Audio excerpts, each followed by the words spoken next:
Diqqat, hozirgina Shavkat Mirziyoyev haqida xabarlar tarqaldi. Assalomu alaykum hurmatli tomoshabin, siz Guli TV qisqa xabarlar kanalidasiz. Kanalimizga xush kelibsiz. Yurtimizda va jahonda sodir bo'layotgan eng so'nggi va dolzarb xabarlardan doimo birinchilardan bo'lib xabardor bo'lib turishni xohlasangiz, kanalimizga hoziroq obuna bo'lish tugmachasini bosib qo'yishni unutmang.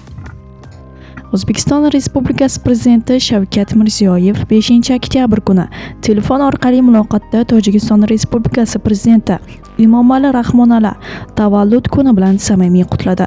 U davlat rahbariga mustahkam sog'liq va baxt-saodat, birodar Tojikiston xalqiga farovonlik va bardavom ravnaq tiladi.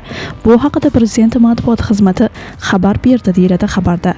Davlat rahbari Tojikiston prezidentining mamlakat mustaqilligini mustahkamlash, barqaror va taraqqiyotini ta'minlash va xalqaro nufuzini oshirishdagi o'rnini qayd etib, O'zbekiston bilan Tojikiston o'rtasidagi do'stlik, yaxshi qo'shnichilik va ittifoqchilik munosabatlarini mustahkamlashga qo'shgan shaxsiy hissasini alohida ta'kidladi.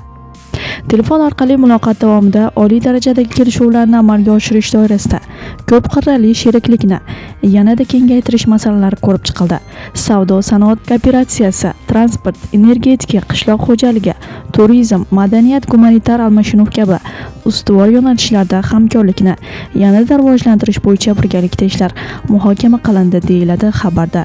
Yurtimizda va jahonda sodir bo'layotgan eng dolzarb va muhim xabarlardan doimo birinchilardan bo'lib ogoh bo'lib turishni xohlasangiz, kanalimizga obuna bo'lib qo'yishni unutmang va videolarimiz ostida bir dona like tugmachasini bosib qo'yishni ham yodingizdan chiqarmang.